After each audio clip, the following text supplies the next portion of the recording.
Sabuwar waƙar Dauda Kahutu Rarara kenan, wacce yi wa shugaban ƙasar jamhuriyar Nijar wato shugaba Tani a lokacin da babban mawaƙin shahararren mawaƙin wato mai suna Dauda Kahutu Rarara ya yi wa shugaban ƙasar Nijar mai suna Tani na jamhuriyar Nijar wa sabuwar waƙa bisa irin mulkin da yake gabatarwa a jamhuriyar Nijar ɗin. Wannan ya sa wato shahararren mawaƙin na Najeriya wanda aka fi sani da Dauda Adamu Kahutu Rarara ya yi waƙe wato shi shugaba Tani domin irin abubuwan da yake yi wa 'yan Nijar ɗin. Lallai babu shakka wannan waƙar ta matuƙar jan hankali da kuma jan kunne a game da su 'yan Nijar. A lokacin da kuma 'yan Nijar suke jin matuƙar daɗi bisa irin wannan waƙar da shi Dauda Kahutu Rarara yi wa shugaban ƙasar Nijar ɗin wato Muhammad Tani. A lokacin da kuma suke goyon baya kuma suke yaban shi kuma suke jinjina mai da irin wannan waƙoƙin da yake yi wa shugaban ƙasar nasu shugaba Tani bisa irin jin daɗin mulkin nashi da suke ji a wato jamhuriyar Nijar ɗin. Lallai babu shakka wannan abu ne yake ƙara tunzura mutane da kuma al'ummar wato ƙasar Nijar ɗin akan cewa Rarara yana musu irin abubuwan da suke so a game da irin mulkin da shi wato shugaba Tani yake musu, sannan kuma suna matuƙar jin daɗi da kuma goyon baya na shugaba Tani da irin mulkin da yake musu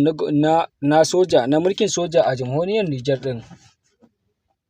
Lallai babu shakka Dauda Kahutu Rarara yana aiki tuƙuru bisa irin yacce yake so ya ga ya ƙara fito da shugaban ƙasa Tani domin ya ƙara waƙe shi a idon al'ummar gaba ɗaya Nijar ɗin, sannan kuma yana so ya ƙara gabatar da shi a idon Nijar ɗin su tabbatar da cewa wato shugaban Nijar shugaban ƙasa Tani adali ne kuma mutumin kirki ne kuma mutum ne mai amana, mutum ne mai son ci gaban ƙasarsa a lokacin da yake shigo musu da tsare-tsare kala-kala a Nijar ɗin, wanda irin a baya tsohon shugaban ƙasar nasu sam bai shigo musu da irin wannan tsare-tsaren da kuma shugabancin ba a lokacin da shi kuma ya shigo musu da wannan shugabancin da kuma tsare-tsaren. Lallai babu shakka wannan abun ne yake matuƙar jan hankali da kuma irin mutane da yake jan hankali, sannan kuma yake ƙara gabatar da mutane bisa irin abubuwan da shi shugaba Tani yake musu a cikin Nijar ɗin da kuma irin nuna goyon baya da suke da kuma farin ciki da suke da shi shugaba Tani ɗin da kuma suke ƙara murna da shi Rarara da yake waƙe musu shugaban ƙasar nasu shugaba Tani, kuma suke jin daɗin irin wannan abubuwan da yake musu da kuma kasancewa da shi.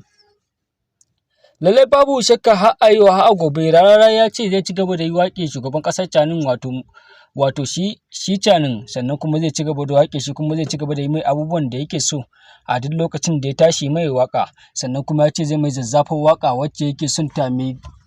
cike da ɗimbin mamaki da kuma abubuwa kala-kala a lokacin da shi Muhammad Tani ya fito ya ce zai yi wa Rarara dunƙuli kuma sannan zai mai kyauta ta musamman bisa irin wannan waƙoƙi da yake mai da kuma irin wannan abubuwan da yake mai. Lallai babu shakka wannan abun ne yake matuƙar ƙara jan hankalin mutane a social media, sannan kuma ya ja cece-kuce a game da wasu suke cece-kuce a irin wannan abubuwan da suke kasancewa kuma suke faruwa a game da wannan abubuwan da yake ƙara kusanto mu a lokacin da kuma suke ganin shugaba Tani ya zo gab da